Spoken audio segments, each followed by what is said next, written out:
ആഗോള സമ്പദ് വ്യവസ്ഥയുടെ ജീവനാഡിയായ ഹോർമുസ് കടലിടുക്കിനെ ചൊല്ലി ഇറാനും അമേരിക്കയും തമ്മിൽ നിർണായക ചർച്ചകൾ മുറുകുകയാണ്.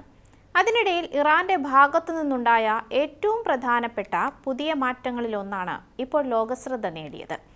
ഇറാന്റെ പരമോന്നത ദേശീയ സുരക്ഷാ കൗൺസിലിലേക്കുള്ള തന്റെ പ്രതിനിധിയായി മുൻ Islamic revolutionary guard corps commander Mohsin റസായിയെ ഇറാൻ പരമോന്നത നേതാവ് മൊജ്തബ ഖമനേയി നിയമിച്ചിരിക്കുകയാണ്. മുഹമ്മദ് ബാഖിർ സോൾഖാദറിന് പകരമാണ് ഈ പുതിയ നിയമനം. ഡസൻ കണക്കിന് ആറ്റോമിക് ബോംബുകളെക്കാൾ പ്രധാനമാണ് ഹോർമുസ് ജലപാതയെന്ന് പരസ്യമായി പ്രഖ്യാപിച്ച നേതാവാണ് മൊഹ്സിൻ റസായി. ഇറാൻ-ഇറാഖ് യുദ്ധത്തിലെ പഴയ പോരാളി സുപ്രധാന കസേരയിലേക്ക് എത്തുമ്പോൾ ലോകം ഉറ്റുനോക്കുന്നത് ഇനി എന്ത് എന്നാണ്. ആരാണ് മൊഹ്സിൻ റസായി? എന്തുകൊണ്ടാണ് പശ്ചിമേഷ്യയിൽ ഇത് നിർണായകമാകുന്നത്? നമുക്ക് പരിശോധിക്കാം. ഞാൻ അമ്മു. 80കളിൽ നടന്ന ഇറാൻ-ഇറാഖ് യുദ്ധത്തിൽ സൈനിക കമാൻഡറായിരുന്നു മൊഹ്സിൻ റസായി. 1981 27-ാം വയസ്സിൽ ആയത്തുള്ള റുഹോള ഖുമൈനിയാണ് അദ്ദേഹത്തെ ഇസ്ലാമിക് റവല്യൂഷണറി ഗാർഡ് കോർപ്പിന്റെ കമാൻഡർ ഇൻ ചീഫായി നിയമിക്കുന്നത്. 16 വർഷത്തോളം IRGC നയിച്ച അദ്ദേഹം 1980-88 കാലഘട്ടത്തിലെ ഇറാൻ-ഇറാഖ് യുദ്ധത്തിൽ രാജ്യത്തിന്റെ പ്രധാന സൈനിക തന്ത്രജ്ഞൻ തന്നെയായിരുന്നു. 2005, 2009, 2013, 2021 വർഷങ്ങളിലെ പ്രസിഡന്റ് തിരഞ്ഞെടുപ്പുകളിൽ മത്സരിച്ച ചരിത്രവും മൊഹ്സിൻ റസായിക്കുണ്ട്. മുൻ പ്രസിഡന്റ് ഇബ്രാഹിം റൈസിയുടെ ഭരണകാലത്ത് സാമ്പത്തിക കാര്യ വൈസ് പ്രസിഡന്റായും അദ്ദേഹം സേവനം അനുഷ്ഠിച്ചിരുന്നു. അദ്ദേഹത്തിന്റെ വിലയേറിയ അനുഭവ സമ്പത്ത് പരിഗണിച്ചാണ് സുരക്ഷാ കൗൺസിലിലേക്കുള്ള നിയമനമെന്ന് മൊജ്തബ ഖമനേയിയുടെ ഔദ്യോഗിക എക്സ് അക്കൗണ്ടിലൂടെ വ്യക്തമാക്കി. പാർലമെന്റും ഗാർഡിയൻ കൗൺസിലും തമ്മിലുള്ള അഭിപ്രായ വ്യത്യാസങ്ങൾ പരിഹരിക്കുന്ന ഇറാനിലെ എക്സ്പീഡിയൻസി ഡിസൈൻമെന്റ് കൗൺസിലിലെ അംഗം കൂടിയാണ് മുൻ IRGC മേധാവിയായ റസായി എന്ന് അൽ ജസീറ അടക്കം റിപ്പോർട്ട് ചെയ്തിരുന്നു. കഴിഞ്ഞ മാർച്ചിൽ അമേരിക്ക-ഇസ്രയേൽ സംയുക്ത ആക്രമണത്തിൽ കൊല്ലപ്പെട്ട അലി ലാരിജാനി ആയിരുന്നു നേരത്തെ ഇറാന്റെ supreme national security council secretary പദവി വഹിച്ചിരുന്നത്. അദ്ദേഹത്തിന് ശേഷമാണ് മുഹമ്മദ് ബാഖിർ സോൾഖാദർ ഈ സ്ഥാനത്തേക്ക് എത്തിയത്.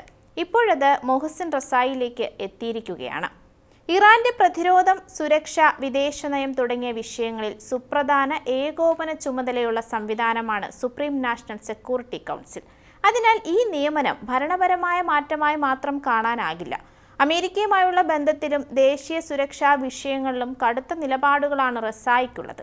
അതുകൊണ്ട് തന്നെ ഇപ്പോഴത്തെ നിയമനം ഇറാൻ കൂടുതൽ കർശനമായ സമീപനത്തിലേക്ക് നീങ്ങുന്നതിന്റെ സൂചനയാണോ എന്ന ചോദ്യമാണ് പ്രധാനമായും ഇവിടെ ഉയരുന്നത്.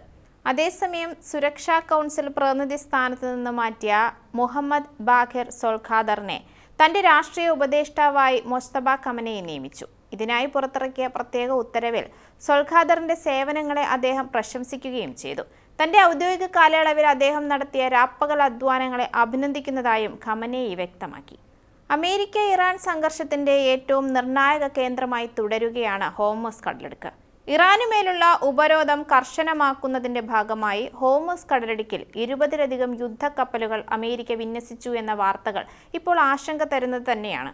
പശ്ചിമേഷ്യയിലെ സംഘർഷാവസ്ഥ കണക്കിലെടുത്താണ് അമേരിക്ക ഈ നീക്കം നടത്തുന്നത് എന്ന് US സെൻട്രൽ കമാൻഡ് അറിയിച്ചു.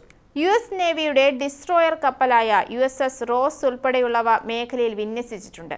അതിനിടെ ഹോർമുസ് കടലിടുക്കിലൂടെ പുതിയ ഷിപ്പിംഗ് പാതകൾ ഒരുക്കുന്നതിനായി ഇറാനും ഒമാനും തമ്മിലുള്ള കരാർ അവസാന ഘട്ടത്തിലാണെന്ന് ഇറാൻ വിദേശകാര്യമന്ത്രി അബ്ബാസ് അരാഗ്ചി അറിയിക്കുകയും ചെയ്തു. എന്നാൽ ഈ ജലപാത തുറക്കുന്നതിന് അമേരിക്ക തങ്ങളുടെ നിബന്ധനകൾ പാലിക്കണമെന്നാണ് ഇറാന്റെ നിലപാട്. എന്നാൽ ഇറാൻ തങ്ങളുടെ വാഗ്ദാനങ്ങൾ കൃത്യമായി പാലിച്ചാൽ മാത്രമേ ഉപരോധം പിൻവലിക്കുന്ന കാര്യത്തിൽ തീരുമാനമെടുക്കൂ എന്ന് US ഉദ്യോഗസ്ഥരും വ്യക്തമാക്കിയിട്ടുണ്ട്. എന്നാൽ ഇതിനൊക്കെ ഇടയിൽ ഇറാനെതിരായ വലിയ സൈനിക നീക്കങ്ങളിൽ നിന്ന് US പിന്മാറുന്നതായുള്ള സൂചനകളുമുണ്ട്. പകരം ഇറാനെതിരായ സാമ്പത്തിക സമ്മർദ്ദം ശക്തമാക്കാനാണ് അമേരിക്കയുടെ നീക്കം.